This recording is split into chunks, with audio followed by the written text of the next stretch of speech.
The, this is Celeste of Astrology by Celeste, and I wanted to do an overview video about um, the publication of Prince Harry's memoir Spare, because the astrology is so interesting and it's in line with the story of this Mars retrograde. It's one of the stories of Mars retrograde. And so, one of the features of Mars retrograde is that Mars went retrograde in the sign of Gemini at 25 degrees of Gemini back on October 30th.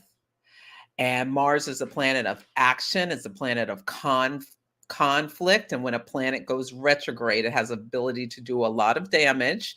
And it was in a square with Neptune, the planet of illusions and delusions and confusion and like what can we trust, what can we not, in a squares or tension.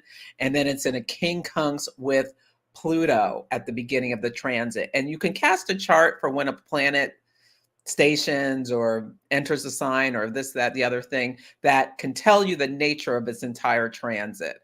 And so the quincunx to Pluto was about power. It was about things being obscured, domination, things like that. And there's been so many big stories throughout this retrograde. I keep calling it the gift that keeps on giving, because like the whole Twitter fiasco happened like right at the beginning, where Elon Musk went in, bought Twitter, and like was careening wildly, making all these changes that caused, taking these actions that caused confusion, and like loss of big wealth with the quincunx to Pluto, with like Eli Lilly. Somebody posted pretending to be them, saying insulin would be free, and their stock tanked, and they took two other companies down with it. That was a big story. There's been so many. The World Cup was off to a really rocky start, a sports competition. Yeah, so many stories about it. If you're on my newsletter, I've been updating people about it. Yeah, and in the United States, we had all the flights stop for 90 minutes, like literally, while Mars was paused in the sky. Yeah, because of a computer issue. Mercury is retrograde as well. But anyway, this is the big transit for myself personally. I have native Mars and Gemini, and the number of people on Instagram creating fake accounts pretending to be me, trying to steal money from my followers is just enraging. I'm Astrology by Celeste. Block and report anyone who comes into your DMs pretending to be me. I would never do that. So anyway, those are the things I wanted to, this is a big story of Mars retrograde. Mars is now direct, although it was retrograde when the book was launched last year, but it's such an interesting story. I wanted to do a video about it. I'm a little late. I've been busy. But anyway, here is the video. One announcement. I am hosting a free, it's not free. What am I saying? My it's setting intentions with the moon guide is free, and there's going to be a new moon on Saturday. So you can grab that from the link in the show notes or in my bio, or just go to my website, astrologybyceleste.com. I'm having a workshop about the new moon where you meet with me on Zoom, and I will talk a lot about the astrology of the new moon in Aquarius, which really starts the year. Do not let this new moon go by without setting intentions about your future vision. But when you come to one of my workshops, you get the opportunity to have a hot take astrology reading from me about what the new moon could mean for you, as well as anything else I see in your chart. This is a huge year where we're having big shifts in energy, where, Saturn's moving into Pisces, Pluto into Aquarius. There's going to be, like, we're all going to be remodeling certain areas of our lives over time. The nodes are switching into North node into Aries, South node into Libra in July, like Venus going retrograde in Leo. There's so much happening this year. And when you come to my workshops, if I see something that jumps out about like some of these big changes, I will also comment on them when I do my hot takes. I just, Yeah, I tell you what I see. So it's $35 for one webinar, or you can buy a pack of 4 for 98, so at a deep discount. So you can go to my website and the events page for that, or the link in my bio. I'll also be my Moon Mastery class is coming back in March, and so you can also get on the wait list for Moon Mastery to learn everything about the astrology of the moon. Okay, on to Prince Harry. Let me share my screen. It's so interesting to me. Sheen's sharing is best with 2 monitors. Okay. Uh, choose what to entire screen. This one. Okay. Okay, here we go. And I'm doing this just off. Yeah, I didn't announce this or anything. So, oh, someone just joined. If you want to put any questions in the chat, I will pause periodically and answer them. And I'm talking about Prince Harry and the astrology of the launch of Spare, as well as about him and his brother and some other things. Yes. Okay. So let me just give you my hot takes on Prince Harry when I look at his chart. And I'm thinking in relation to the fact that he wrote this book unearthing all these family secrets, and like some like direct head-on attacks against his brother. Full disclosure, I have not read Spare. I listened to the audiobook sample, and I just can't do 5 hours of it. I just can't. But I've read a bunch of the excerpts, and yeah. So this is where I'm getting this from. And also, full disclosure, I'm a Cancer rising, so writing this stuff about your family, I'm going to try to keep my personal opinions out of it, but it's hard for me as a Cancer rising just to see that. So when I look at Prince Harry's chart, the first thing that jumps out about him to me is the predominance of earth energy. Earth like can pull us down to the ground. It's on the high road, earth energy is practical, it's stable, it's really associated with things related to the material world. So he's a Virgo sun and Mercury and Virgo Mercury. So Mercury is at home in Virgo, so that can be people with strong Mercury and Virgo, and can be really like speak very precisely, be very be very good with words, can like really be witty, like turning a phrase, because although Virgo's an earth sign, Mercury ruling it, it's like the airiest of earth signs. Yeah, so he has a trine straight from his sun to his moon and north node in Taurus, and he is a rising in Capricorn. So it's wide, but he does have this grand trine in earth. The sun trine moon to me suggests his parents were happy when he was born, or in sync in some way, which is interesting, because we know they did not have a good relationship. But anyway, that's something that jumps out at me. And the fact that he's a Virgo is very related to this whole book, because Virgo counts. So people with strong Virgo energy, you got 2 cookies, I got 1. Why is this? So one of the stories that has come out was like some butler or somebody who recounted a story about when Prince Harry and Prince William were young, that Prince Harry got 2 sausages on his plate and William got 3. And he said, "Why do I only get 2?" And the nanny said, "Because William needs more food and energy, because he's going to become king." So it really talks a lot about, there's several things that, like, the core of the sibling rivalry had a lot to do with Harry feeling like William was higher than him. It goes into the name of the book, Spare, and Heir and a Spare. Like, and he even said something about he thought he was born just for spare parts in case William had an illness, which seems super dramatic to me. And one of the things that's really interesting about his sun, which is his identity, and his Mercury, how he thinks and communicates, they're both in the eighth house. And the eighth house is a house of deep psychological processes. It can also speak to like anguish of the mind. It is not a fortunate house. I know modern astrology talks about it being like a house of sex. Um, but it's really it's mostly not positive. Like it does rule inheritance where, but usually you get inheritance because someone you love died. So even though you're getting this wealth, it's typically under sad circumstances like taxes, debts, or shared resources that, when we marry, we have to make adjustments for the shared resources. And it brings up like some of our shadows and fears dealing with that. It's that sort of thing.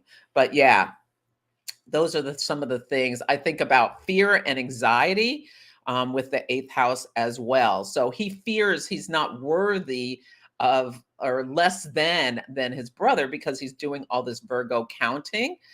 Saturn also rules his whole chart because he's a Capricorn rising, and he has Saturn in the sign of Scorpio, which has a very close to the eighth house connotation. Saturn in Scorpio can be fear around, Saturn can rule our fears. It can be fear around our fear around power dynamics, or feeling weakened about power dynamics, as well as it can also be about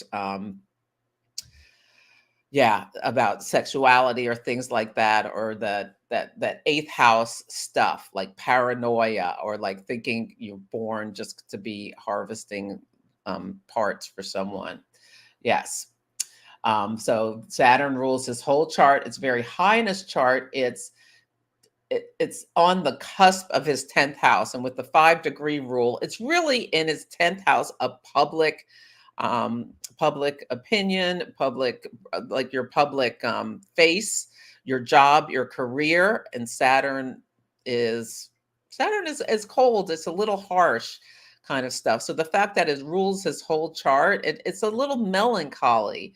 Yeah. So you can really see, and I did watch the Oprah interview, and he just seemed very pained, and yeah, like could really see the not happiness. And a key thing about his chart is he has Mars in the sign of Sagittarius, which can be a little reckless. It can be like it's like going straight, doing what you want. Next to Uranus, which can be suggests. I mean, they're 9 degrees apart, so it's wide, but can suggest things about being a little impulsive or reckless. And we know he wore the Hitler costume at a party, and he's done some other things, whatever. And he's also got his Mars out of the bounds of the calming influence of the sun. So it means like his Mars, how he takes action, how he asserts himself, answers to itself in the sign of Sagittarius, which can be like foot in mouth, or like taking risks or doing things that can be a little bit on the shadow side, reckless. Really jumps out at me. You also see his family story here. His IC, which speaks about the home, family, and foundations, is in the sign of Taurus, which suggests, some security. And we know he was born into a wealthy family. His moon is exalted in the sign of Taurus. Moon is mother. Moon is home, family, foundations. It being exalted suggests exaltation is a planet is lifted up. It gets honors. And not necessarily for anything it's done itself. But, this really speaks to him being born in a royal family. Everything in your life is in your birth chart. Nothing given is not in your birth chart. So you can even see him coming from this exalted family right here in his birth chart. And his sun in the 8th house also speaks to him getting, this generational wealth passed down to him as well. Yeah. And something that's fascinating about his 4th house. So the moon rules mother as well as Ceres. This is the asteroid of parenting, asteroid of mothering.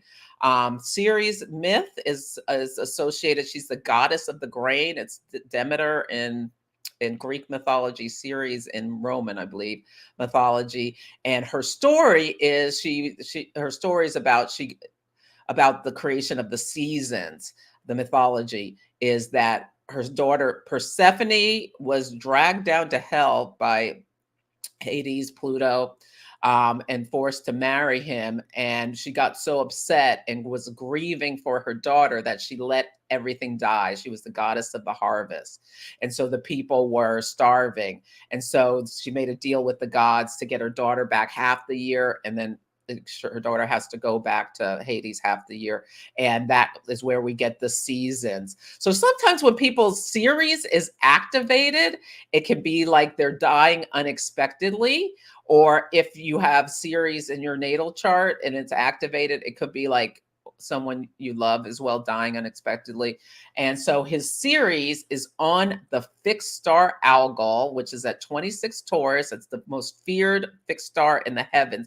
Cultures from all over the world have denoted a negative appearance, a negative connotations to this fixed star. It like blinks red in the sky, and it's associated with the Medusa myth. So there's things about being beheaded. So sometimes when it's activated or we see it in people's charts, it can be about, it's not necessarily a real beheading, but it can be figurative beheading. But we know his mother was killed in this car accident. I don't know if her neck was damaged. Sometimes, like, I've had clients who have it on their ascendant. I've had at least 2 or 3 clients where they had some problem with their throat or their neck with it on their ascendant. But that's, let me not get too far off course. But you can see in his chart, this Ceres on Algol, his mother was killed. And his moon and his north node, their midpoint is right on his Ceres. So a lot of his whole life has been impacted by the fact that he's lost his mother in such a tragic way. It had a huge impact on his emotions. The fact that his moon is like William Lilly uses 5 degrees for the big fixed stars like Algol. I normally use like 3, but the fact that it's so closely conjunct, we can really feel that Algol in his emotions. And beheading, like he's trying to behead the royal family with his book, but it looks like he's also beheading himself. Anyway, this star can connote someone. I love Michael Barwick's work in Fixed Stars, and he talks about how Algol can be the gift of intensity and acute awareness of injustice. I think his feelings of injustice about how he was treated is really sparking him to like tell the stories. The shadow can be rage, victimizing the self or others, or resorting to force to get one's way. People with that can be very passionate. It also can be very associated with scientific advancements. So our Astrology King has a great write-up on all the fixed stars, as well as I love Bernadette Brady's book. It's on my stars and planet combinations. It's on my reading list at my Astrology by Celeste Amazon page. Anyway, so you can really see this in his natal chart with his mother being, dying in an accident when he was very young. Let's see, anything else I wanted to say about that? Oh, okay. And so he has Chiron, the wounded healer, at 8 degrees of 8 degrees of Gemini, which is very close to a fixed star called Aldebaran. And this is a star, it's a royal Persian fixed star, and it's about acting with integrity. And also, a shadow can be resistance, combativeness, and engaging in petty tyranny. Yeah, very interesting. And his Chiron is opposite Uranus, which is on the fixed star Antares, and that is a really intense star. So he has this Chiron opposite Uranus, which is really related to his relationship with his brother. because his Chiron is in the sign of Gemini, and Gemini is the sign of siblings. And one of the biggest things, I feel like this book is about sibling rivalry. And getting back to the Mars retrograde, that this book was published while Mars was still retrograde, actually. Yeah. And Meghan and Harry's Netflix show was really very related to this Mars retrograde as well. And Mars moved from 25 degrees of Gemini back to 8 degrees of Gemini, and that's where it's stationed. So it's stationed right on his Chiron, and Chiron is like the deepest wound from our childhood kind of thing that hopefully we grow out of, and we can help others heal through it. But anyway, when you look at him, and so this is Harry on this side, and this is Prince William on this side, and our charts are intimately integrated with our family members. Yeah, so his Chiron is on at 8 degrees of Gemini, and his brother's Mercury is at 8 degrees of Gemini, and Mars stationed at 8 degrees of Gemini. So Mars stationed on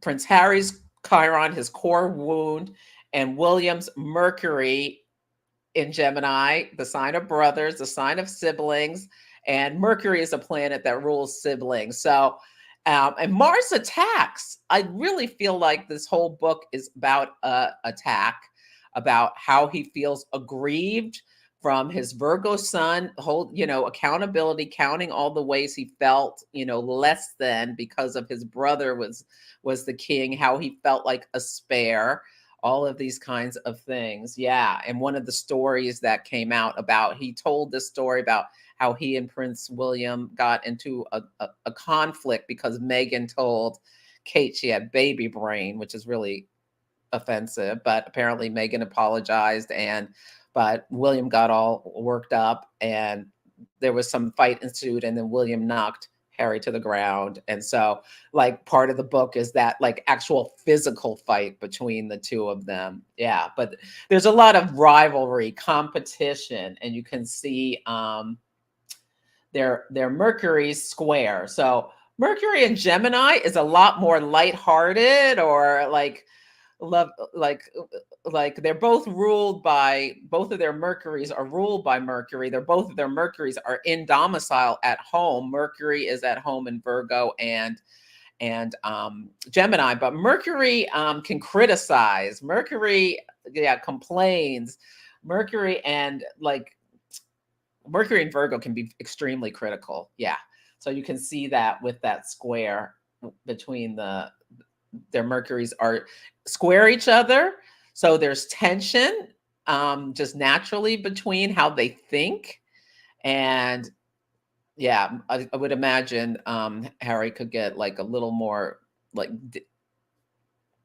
down or critical or, brooding than William. William's whole chart is ruled by his Jupiter in Scorpio. Jupiter and Scorpio. Jupiter is royalty. Scorpio is power. You can see how he has his chart ruler at his midheaven. So does Harry. Chart ruler at his midheaven. Yeah. Yeah. And William has Pluto in Libra. So on 24, which is 24 Libra, is a fixed star called Spica. And Spica is one of the most fortunate fixed stars that has to do with a success. And it can also be with talent in many different areas. Yeah.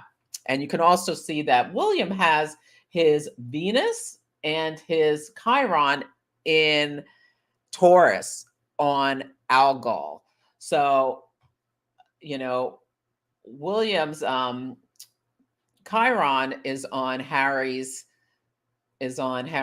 series, and you can feel like, I don't know. I wonder if one of them was the parent of the other in some like past incarnations of their souls, is something that comes to me. or the mother of the other.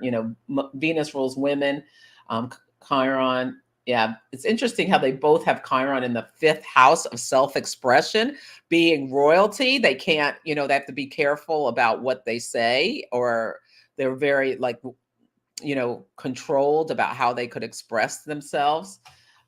Interesting with Mars on Harry's Chiron. He's like, blowing all the secrets off the roof. Yeah. Anything else I want to say? It's interesting that William has Neptune on his ascendant. We don't have time to go into that. Yeah.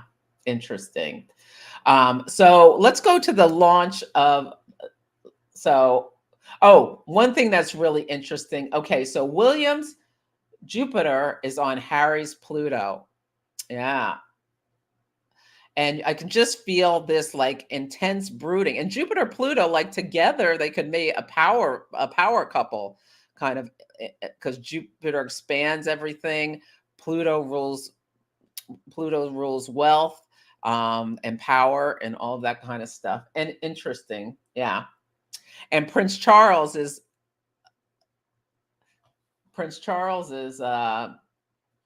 moon is at 0 Taurus. So his moon is opposite Harry's Pluto and William's Jupiter. So I wonder if he always favored William, besides the fact that he wants to be king. And he's in this position where Harry can really unearth, seek more secrets. Apparently he went easy on Charles in this book. And yeah, he's got more material for more books. So anyway, we'll see what happens with that. Let's see. No, that's the coronation. Okay, so this is Prince Harry in the middle, and the publication of Spare on January 10th at midnight in, London. Yeah, so you can see his chart. So you can see how Mars stationed on the 12th. So 2 days after this, so Mars was like barely moving in the sky. Mars retrograde on his Chiron, an attack about his wound, about, feeling less than his sibling, is how I'm reading this. I mean, other people, they read it differently, but that's how I'm reading this.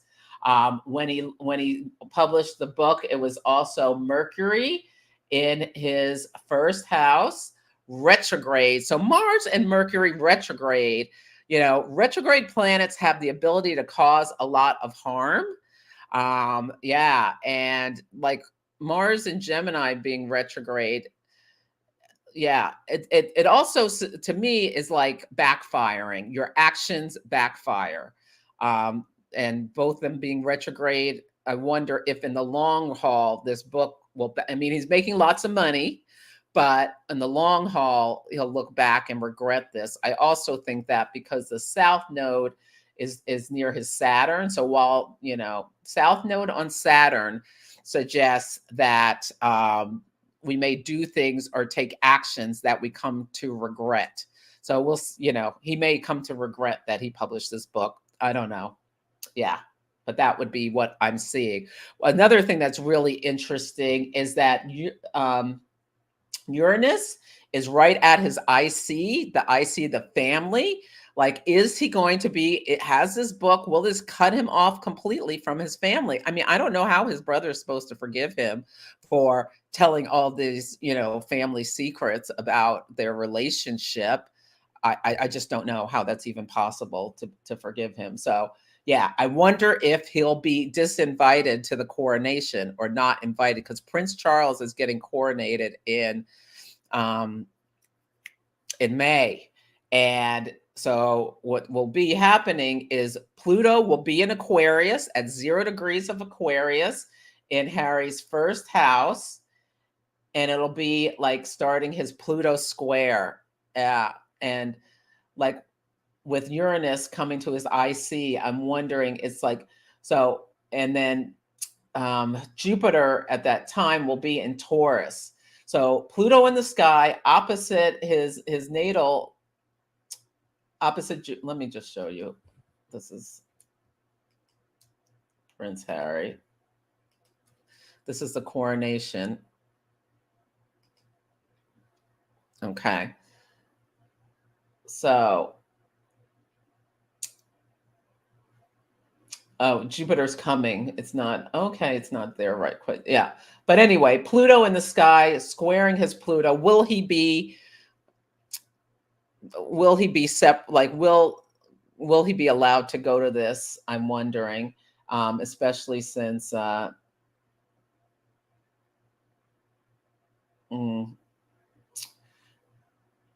yeah, Jupiter is in a trine to Neptune in the 12th house. Yeah, I don't know. Oh, this is it. Yeah,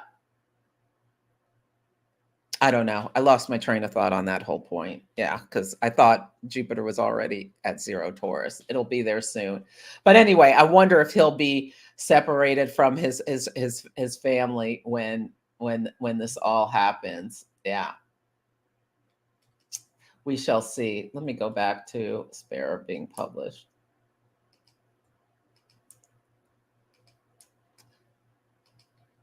Okay.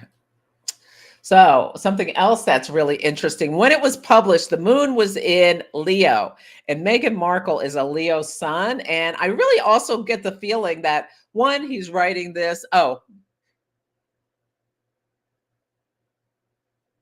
yeah, Uranus. Yeah, Angela, Uranus on his IC opposite his midheaven is not likely good. Yeah, losing like break from his reputation, break from his family. It's down there at his IC opposite his midheaven. So yeah, I totally agree, Angela.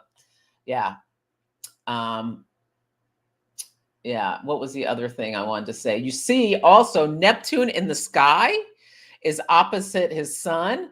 So, and this has been going along on for a while. So, Neptune, the planet of illusion delusions, when it went retrograde, no, Neptune, the planet of illusions delusions, was squaring Mars when it went retrograde and squaring his sun. So, it was at 25 degrees, squaring his sun opposite Neptune. You know, you can really feel in conjunct Pluto, like you can really feel how this transit he's unearthing things, unearthing secrets about his identity, his family, all this stuff with Pluto in his first house. Neptune opposite your sun.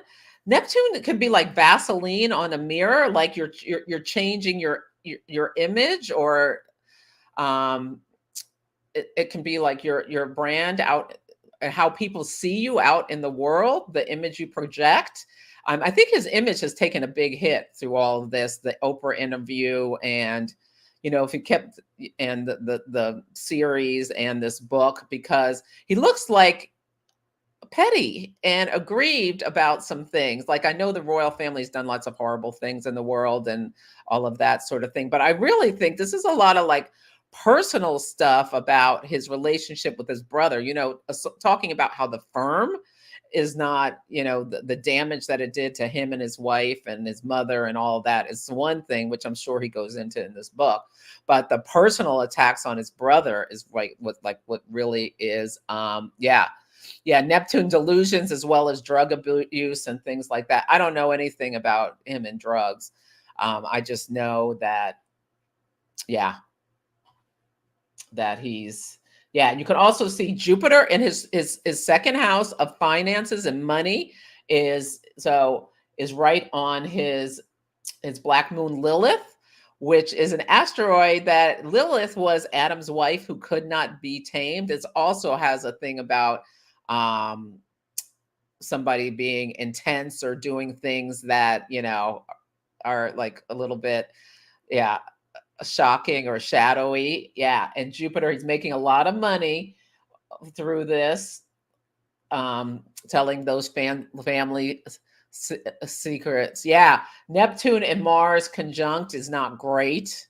And his Mars is what you could call besieged, although besieged is a term we've used in traditional astrology, between Uranus and Neptune, between doing shocking things and doing things that are like being driven to do things that are cause confusion, or the taking action that makes no sense to other people, or like you said, drugs and all that kind of stuff. I don't know anything about him and drugs or anything, but yeah.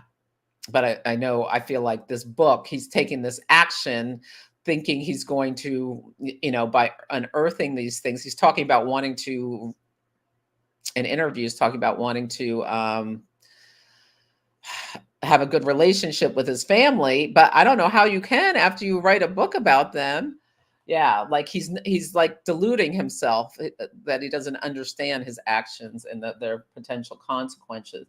And he has Sun square Neptune natally. So he's always looked at himself, or felt like this could also be like the father when looking at yourself like glass of Vaseline on a mirror through a foggy mirror where you cannot see yourself clearly. Yeah. Yeah. Yeah, his Neptune causes his delusions, and he acts out via his Mars. Yeah, you could say that. Yeah, yeah. And it's in his 12th house. The 12th house, the house of self-undoing, the house of seclusion, the house of, it also can be paranoia. I mean, saying that you feel like your parents had you because they only wanted spare body parts for your brother in case he, needed a kidney or something, is really, I think, really out there. Yeah, yeah. Although I guess Charles said after he got an heir and a spare, my job is done. But, you know, yeah. Anyway, there's that. Let me see. What else did I want to say? Oh, I want to talk about how you can see it with, oh, it's 2:30. I have to get going. Um, where are my notes? Let's see. Did I do the new moon? Okay. Let me just quickly show you, because I teach a lot about the moon and her cycles, and you can see the story from the new moon. So we had a new moon in Capricorn, and this was when the book was published, during this new moon phase. And new moons start things, initiating energy. Oh, yes, Angela, it was lovely talking astro with you. Yes. And the new moon was in his 12th house of self undoing on his Jupiter. Jupiter rules royalty, in a square with Jupiter in his second house. So he's got a lot of money from this book, and he's got a lot of money from his deal with what do you call it? Netflix. And the new moon was in a sextile to his Pluto. So he's Pluto. He's unearthing secrets about his powerful family by publishing, ninth house of publishing, this book. Yeah, so you can see all that. And then you can see at the, let's see if there was anything big around the first quarter moon. The first quarter moon was in Aries at 8 Aries, trine his Uranus. And this was around the time that his moon in TA. Oh yeah, he'll never be broke. Yeah. Um, you can see this moon, the sun was right on his ascendant, and with the 5-degree rule, really like in his first house. And so he was doing his press tour during the first quarter moon, where he's going around telling everybody about this book. Yeah. And then you can see at the full moon, so when he launched the book was published in the full moon phase, sun in his first house, moon in his seventh house. So really across his ascendant descendant, himself versus the other. And the seventh house is also open enemies, and the moon in Cancer at this, like he's writing a book about his family. It makes, and in viewing his family like as the enemy in some ways, you really feel like is being said with this book. And that full moon was square Venus, right on the cusp of the ninth house of publishing. Venus, the money he's gotten from this. Also, Venus, his wife. I think part of the reason he wrote this book was trying to vindicate her about how horribly the press treated her, and about this stupid conflict about who made who cry over a stupid wedding dress. that is never ending. I so hate the way women are made to look so silly in, yeah, impressed with this whole thing. Oh, Taurus, yeah. Yeah. So anyway, very, very interesting. And you can see, yeah, this the doing something that you may come to regret is really, you can see that in it. And now we're in the last quarter phase. Uh by will. And yeah. Mm, and Saturn. There was something about, yeah. Saturn is King Kunka's son. So Saturn, King Kunks is that we have to release and let go of something, and they move us into new situations. So I'm wondering, what structures he's going to be releasing. I think his reputation with the public has taken a real hit with all of this stuff. Um, yeah, very, very, very, very interesting. And looking at, him and his brother. One thing I think is cool, I'll just quickly tell you about Meghan Markle and how you can see everything in your natal chart. Oh, here is, they're calling about it. Is Betsy ready? Hi, is this Celeste? Yes, I'm doing a live. Is Betsy ready to be picked up? She will be ready in about 20 minutes. Okay. This is for Susan Miller. Yes. Okay, I'm on my way. Okay, just give us a call when you get here to Double Park, and we'll bring her down. Okay, we'll do. Let me get you our number. I have it right here. That's a different number. Oh, sorry.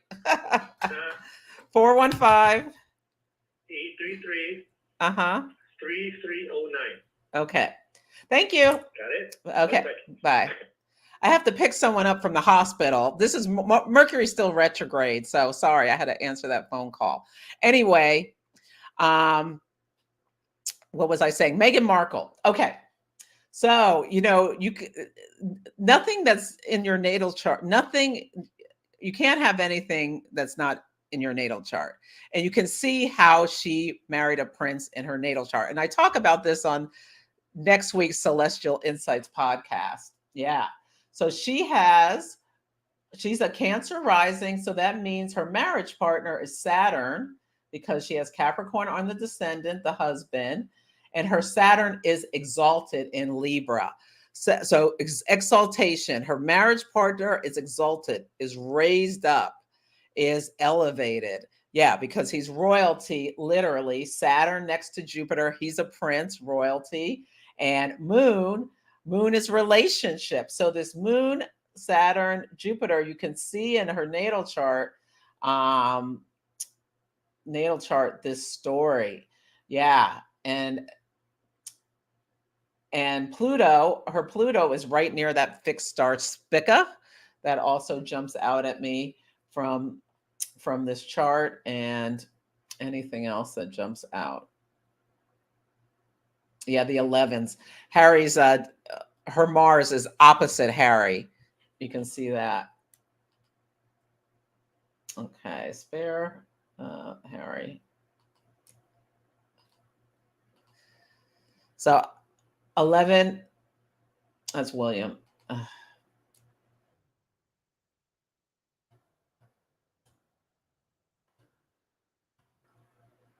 Okay. Her Mars is opposite Harry. So I really feel like, she helps like push him to feel more aggrieved about all of this childhood stuff as well. Yeah. I'm sure she was integral in him, and her son is King Kong's, his ascendant. That's nice to have a son. Capricorn and Leo actually can work nicely together, even though they're King Kong's. And look at Chiron. Her Chiron's on his moon. Poke that, that wound. Okay. No, Venus in Libra in domicile is not exalted. Venus is exalted in Taurus. Saturn's exalted in Libra. Venus in Libra can be great for an artist. Yeah, or a lawyer. Yeah. Or yeah, of fat someone who's involved in fashion or jewelry or all that kind of stuff. Yeah. Okay, yeah. Oh, yeah. I'd love to talk more astro with you. Come to my workshop if you're interested. I'm having a setting intentions with the moon workshop. Um, this Thursday, and we'll talk. You learn a lot about and it's interactive, as well as you can get my hot takes on your natal chart. The link will be in the notes, or you can just go to astrologybyceleste.com. Thanks for joining, everyone. Have a beautiful day. I have to go pick up my friend from the hospital. Okay, bye.